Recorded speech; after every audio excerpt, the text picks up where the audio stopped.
গুলো ফুল দিয়ে আমাকে একটা ফুলের তোড়া বানিয়ে দাও তো। সরি স্যার, সব ফুল বিক্রি হয়ে গেছে, দেওয়া যাবে না। বিক্রি হয়ে গেছে মানে? সম্ভব না স্যার, কইলাম না। দেখেন ভাই, আমার দাদিমায়ের সাথে আমার 8 বছর পরে দেখা হচ্ছে, আমার একটা ফুলের তোড়া লাগবেই লাগবে। সরি, সাইডে সাইডে ম্যাডাম আছে। ম্যাডাম আপনি আসছেন, আপনার সবকিছু রেডি আছে। ও, বিল কত হয়েছে? Excuse me. আমাকে বলছেন? হ্যাঁ, আমি আপনাকে বলছি। হ্যাঁ বলেন। আপনি কি সব ফুলগুলো কিনে ফেলেছেন? জি, আমি কিনেছি। না মানে আমার কিছু ফুল লাগবে, একটা তোড়া বানানোর জন্য কিছু ফুল দিলেই হবে। আপনার কি খুব দরকার? হ্যাঁ, খুব দরকার। আচ্ছা ভাই, এক কাজ করেন তাহলে, ওনাকে একটা তোড়া বানানোর মতো ফুল রেখে বাকিগুলো সব গাড়িতে ওঠান। Thank you so much. আপনার নামটা কি আমি জানতে পারি? কেন, নাম জেনে আপনি কি করবেন? এখন নাম জানতে চাইছেন, একটু পর নাম্বার চাইবেন, তারপর বলবেন বাসা কোথায়, এটা সেটা আরো কত কি। শুনেন, এসব ফাও পেঁচাল আমার সাথে পারবেন না। আপনি হেল্প চেয়েছেন, আমি হেল্প করছি। আয় ভাই, ফুলটা ওনাকে দিয়ে দিন। জি ম্যাডাম, দিতেছি। বাপরে, আমাদের দেশের মেয়ে তো অনেক সুইট, কিন্তু কথাবার্তা তো ঝাল কেন? হ্যাঁ, অনেক ঝাল। এই দাদা, তুই গাড়ি নিয়ে ফুল আনতে গিয়েছিলি কেন? আমার তো দাদি কইছিল যাইতে। ও আচ্ছা, দাদি বলবে আর তুই চলে যাবি? এই, তোর কাণ্ডজ্ঞান নেই? আর তোকে না আমি বলেছি মুখে কালি মেখে তারপর লুকিয়ে থাকবি, কথা কানে যায়নি? ও, আমি তো ভাবছিলাম মনে হয় নীল ভাই আইলে হের পরে লুকামু, তার আগে যে লুকাইতে বেরোটা তো জানতাম না। কেন জানবি না? ঘাস তো আর খাস না, যত সব। তোর আমি কি বলছিলাম? তোরে বলছিলাম এই সমস্ত দামি জামা কাপড় চেঞ্জ করে একটা ছেঁড়া জামা কাপড় পর। এত ভালো ঠিকানা পরে আসিস তুই? যা, ছেঁড়া জামা কাপড় পরে যা। রং দেখো না, মনে হয় জমিদারের নাতনি। তোকে আমি বারবার করে বারণ করছি, নীলাস্ত্রর সামনে যাবি না, ঠিক আছে? ঠিক আছে। ভালো ড্রেস পরবি না আর মেকআপ করবি না। উপর থেকে ফুল দিবা, যাও না, নিচে যাও। না না, নিচে যাওয়া নিষেধ, পরে আবার লাইলা আপু আমাকে বকাবকি করবে। আচ্ছা, এখান থেকেই দেই, এটাও কিন্তু দারুণ হবে। Welcome, my sweetheart. দাদি, this is for you. Thank you. হায় আল্লাহ, এটা দেখি সেই ছেলেটা, ওর সাথে তো আমার বাসা আসার আগে দেখা হয়ে গেছে। লাইলা আপু জানলে তোমাকে মেরেই ফেলবে। আরে দূর, তুমি কি ইচ্ছে করে দেখা করছো নাকি? আর তাছাড়া তুমি জানতা নাকি ও দাদির নাতি? উরি বাপরে, কি সুন্দর লাগছে। ম্যানেজার সাহেব, কি সুন্দর না? দেখাবার হয়েছে, এখন লুকায় যাও। হ্যাঁ, সেটাই করতে হবে। দেখো কিভাবে পটিয়ে দিই। দাদি, এরা কারা? এদেরকে তো ঠিক চিনতে পারলাম না। ও হচ্ছে আমাদের manager, Myself, Shahali. Nice to meet you. আর ও হচ্ছে মিশা, আর ওর নাম শায়লা। শায়লা না দাদি, লায়লা। ও হ্যাঁ, সরি সরি, লাইলা। আমার ছোট বোন আছে না, রেহানা, তোমার রেহানা দিদার নাতি নাতনি, ওরা এখন আমার সঙ্গে এই বাড়িতেই থাকে। ভালো তো, এই বিশাল বড় বাড়ির এরাই তাহলে তোমার সঙ্গী? না না, এরা তো আমার সঙ্গী না, আমার সঙ্গী হচ্ছে তুলি। তুলি, এই তুলি কই? আমি কিভাবে বলবো দাদি, কাজের মেয়ে দেখো হয়তো কোথাও কাজই করছে। ও আচ্ছা, চলো তুমি টাইট ভিতরে গেলে তুলির সঙ্গে পরিচয় হয়েছে। চলো চলো, কি আশ্চর্য কথা। আমি না, তুলির কি খবর? আমরা এই যে খাবার টেবিলে বসে আছি, খাবার নিয়ে, ও আসছে না কেন? ও খাবে না? দাদিমা, তুলিকে ডাকাটা কি খুব জরুরি? একটা কাজের মেয়েকে নিয়ে এক টেবিলে খাবার খাওয়া বিষয়টা কেমন দেখা যায় না? ও পরে খেয়ে নিবে না। হ্যাঁ, দাদির মতো ঠিকই বলেছে। মানে আগে আমাদের সাথে খেতে খেতে কোনো সমস্যা নাই, এখন তো নীল চলে এসছে, হওয়াটা জিনিসটা কেমন না? না, আমাদের তো এখন ফর্মালিটি মেনটেন করা প্রয়োজন, তাই না? কিসের ফর্মালিটিস? আমার দাদি যা বলবে সেটাই। দাদি যদি বলে এখানে ভিক্ষুক এনে বসে খাওয়াবো, তাহলে সেটাই। আমার একমাত্র দাদি, আমার একমাত্র আপনজন। Thank you. তুলি, এই তুলি। জি দাদিমা। কি রে, তুই এরকম আজব ড্রেসে আসছিস কেন? নতুন বইয়ের মতো মাথায় ঘোমটা দিয়েছিস কেন? ওই বাসায় পরপুরুষ আসছে তো, এই জন্য একটু পর্দা করতেছি। সমস্যা নাই, কি লাগবে তোমার বলো দাদি? আমার কিছু লাগবে না। তুই খাবি না আমাদের সঙ্গে? খেতে বসবি না? না না, আমি পরে খায়নি মনে একলা, তোমরা খায়ানো। তো ঠিক আছে, যা খেয়ে নিস কিন্তু মনে করে। আচ্ছা। দাদি, কাজের মেয়েটা অনেক ইন্টারেস্টিং তো। হ্যাঁ, আসলে ওর মাথায় একটু গন্ডগোল আছে তো, তাই। হাই নীল। হাই। একা একা ছাদে কি করছো? তেমন কিছু না। আমিও মাঝে মাঝে ছাদে আসি, কিন্তু আগে একা একা বোরিং ফিল করতাম। আজ যেহেতু তুমি আছো, দুজন মিলে একসাথে আড্ডা দিব। আসলে আমার একটা কাজ আছে তো, একটু পরে আমাকে চলে যেতে হবে। কি কাজ? হাই আল্লাহ, উনি তো এখানে। কোনোভাবে যদি আমার কাপড়টা ওনার চোখে পড়ে তাহলে তো সন্দেহ করতে পারে। আমার পুরনো ফ্রেন্ড সার্কেলের সাথে আজকে দেখা করতে যাব। আমি কি তোমার সাথে যেতে পারি? সরি, যাওয়া যাবে না। আসলে ওদের সাথে এতদিন পরে দেখা হবে, আড্ডা দিব, মজা করব, আর তুমি গেলে তো আনইজি ফিল হবে, এই জন্য আর কি। It's okay, no problem. আচ্ছা তুমি তাহলে থাকো, আমি যাই। উফ, কি হয়েছে? এই দেখো তো আমার চোখে কি যেন গিয়েছে। আমার ফ্রেন্ডরা না বারবার কল করতেছে, তুমি বরং নিচে গিয়ে দেখো তোমার চোখে কি হয়েছে। আমার না তারা আছে। এই তুই কি ভাবছিস সকাল বিকাল আমার প্রপোজ করলে কি আমি পয়টা যাবো? আমার পাঠানো এত সহজ না। কান্দর কান্দর, ওঠ বস কর। এরপর যদি দেখছি আমার পিছে পিছে ঘুরতে, একদম খবর আছে তোমার। হাই, কি ব্যাপার এভাবে উল্টো ঘুরে গেলেন যে? আরে তাই তো, আমি উল্টো হয়ে কেন দাঁড়ালাম? না কোনো সমস্যা? না, কি বলবেন বলেন। আমরা কথা বলতে আসলে এফটিজিং, আর উনি যে আসলো কি বলেন। আহা কি প্রেম। এবার কিন্তু তোর জুতো দিয়ে পিরামো, যা। ওরা কি আপনাকে এভাবেই সারাদিন জ্বালায়? হ্যাঁ ওই একটু একটু। আমি তাহলে এখন আসি। শোনেন, আপনার সাথে আমার একটু জরুরি কথা আছে। বলেন। যেদিন আপনাকে দেখেছিলাম না, সেদিন থেকে আপনার প্রতি আমার কৌতূহল জন্মেছে। দেখেন ভাই, আমার প্রতি কৌতূহল রেখে আপনার কোনো লাভ নেই। আপনি আপনার মতো থাকেন আর আমাকে আমার মতো থাকতে দেন। আপনার নামটা কি? টুম্পা। আপনার বাসাটা? বাংলাদেশে। বাংলাদেশ তো বুঝলাম, কিন্তু বাংলাদেশের কোথায়? এই তো হবে এখান থেকে 4-5 কিলো। 4-5 কিলো? 4-5 কিলো হলে তাহলে আপনার ড্রেস আমাদের বাসার ছাদের দড়িতে কিভাবে আসে? আমার ফ্যামিলি কি আপনাকে কোনো পারমিশন দিয়েছে আপনার ড্রেস আমাদের ছাদে নাড়ার? যেখানে ভাগের হয় সেখানে সকাল হয়। আচ্ছা ঠিক আছে, তাহলে আপনি আপনার রাস্তা যান, আমি আমার রাস্তা যাই। হ্যাঁ শোনেন, আপনার ঠিকানাটা বলে যান। বলা যাবে না। তাহলে আপনার নাম্বারটা দিয়ে যান। দেওয়া যাবে না। এই তুলি, এই দাঁড়া, কোথায় যাচ্ছিস তুই? আর হাতে এসব কি? এই আঠাগুলো ভিজা গেছে, এগুলো রোদে শুকা দিব সাথে। কি রে, তোকে না বারবার করে বারণ করেছি এসব ভালো পোশাক তুই পরবি না।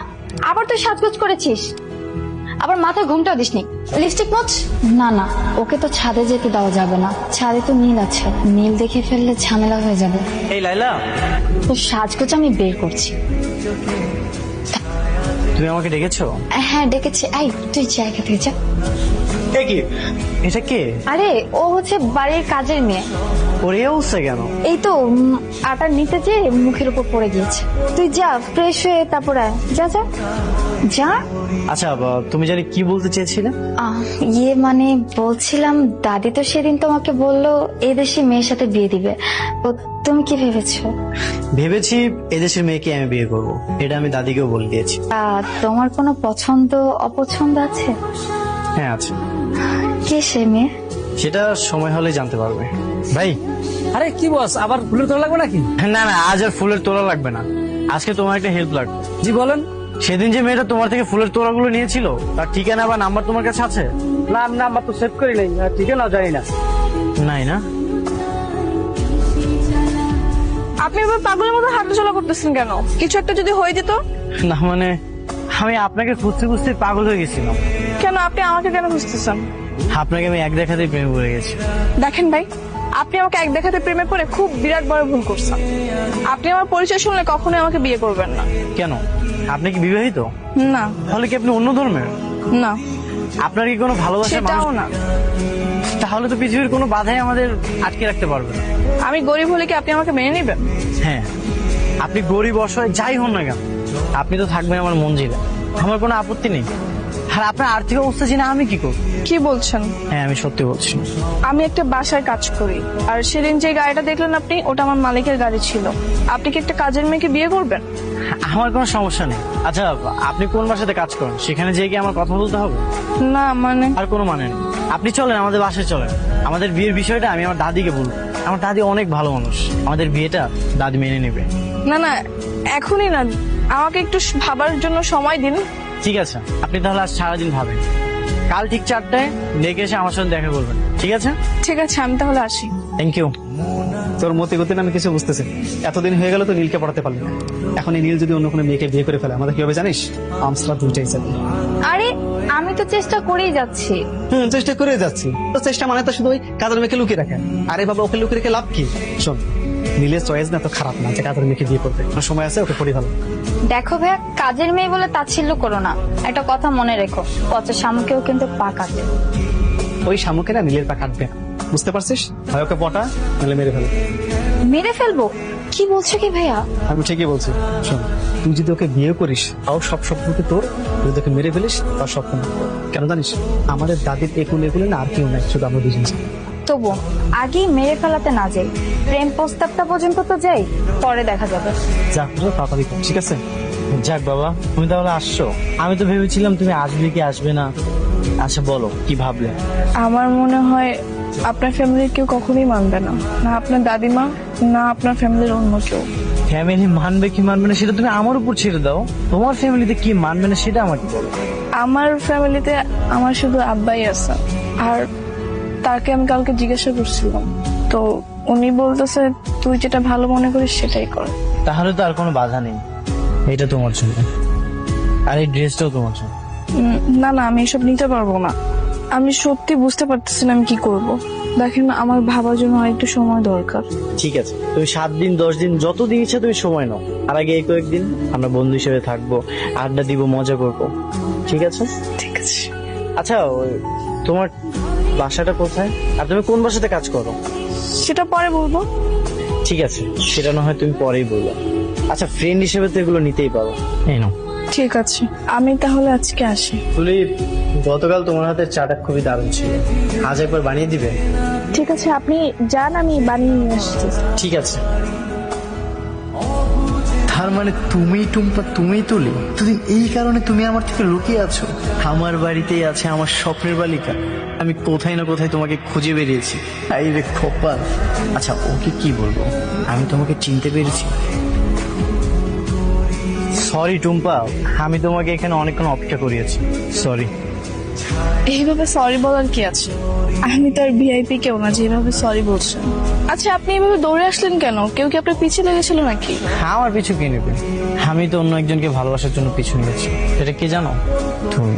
আচ্ছা যাই হোক, বাদ দাও, সিদ্ধান্তটা তো আমাকে জানবে না। আমি এখনো কিছু ভাবতে পারিনি। আমার ইচ্ছে হচ্ছে আপনাকে ভালোবাসতে, কারণ আপনি একজন ভালো মানুষ। আর অনিচ্ছাটা হচ্ছে আপনার সঙ্গে আমার কখনো যায় না।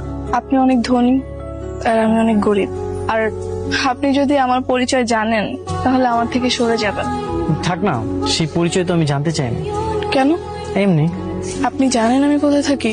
জানি না, তবে জানতেও চাই না। ঠিক আছে। আচ্ছা, কোনো বাইকে চড়েছো? নেক্সট উইকে আমি ইলিশ খেতে মাওতে যাবো, যাবে আমার সঙ্গে? ঠিক আছে। আচ্ছা চলো আমরা সামনের দিকে একটু হাঁটি। কিরে ভাইয়া, কোন মেয়ে নাকি তোকে পছন্দ করেছে? দাদি, তুমি এসব কি করে জানলে? দাদির কানটা খুব শার্প, সবকিছুই কানে আসে। আসলে দাদি পছন্দ করে বলতে আমি নিজেই তাকে অনেক পছন্দ করি। কিন্তু ভাইজান, তুমি তো না জেনে গোবরে পা দিয়ে ফেলেছো। মানে মেয়েটা দিনের পর দিন তোমার সাথে চিটিং করে চলেছে, বুঝতে পারছো না? আপনি এসব কি বলতেছেন? ঠিকই বলছি, একটু পরে গোমর ফাঁস হবে, তুমি বুঝতে পারবে। Just wait and see. Tuli, আয় তুলি, এদিকে আয়। এই দেখো, পর্দা ফাঁস। এইসব হচ্ছেটা কি? দাদি, তোমার এই আদরের চাকরানি কি করেছে জানো? ছদ্মবেশে তোমার নাতির সাথে প্রেম নিবেদন করেছে। থামো দাদি, তারপর কোনো দোষ নেই। মিশা ভাই, আপনি এত কিছু না জেনে কোনো কিছু বলবেন না। একদম চুপ। তুলি, ওরা যা বলছে সেটা কি ঠিক? দাদি, ইয়ে মানে ইয়ে মানে কি করছিস? তুই লজ্জা করে না? আদব নে। তোকে বারবার করে বারণ করেছিলাম যে তুই ওর থেকে দূরে থাকবি, আর তুই কিনা সবার চোখের আড়ালে গিয়ে এসব করে বেড়াচ্ছিলি। দাদিমা, মিশা, ওর বাবাকে খবর দে। দাদি, তুমি আমার কথাটা শোনো। একদম চুপ। ব্রিটিশ আমল থেকে এই এলাকায় আমাদের বংশের একটা সুনাম আছে, যে সুনাম কেউ পূর্ণ করলে আমি তাকে একদম মাফ করব না। কথাটা যেন তোমার মাথায় থাকে। আর শোনো, এ ব্যাপারে আর দ্বিতীয়বার নাক গলাবে না।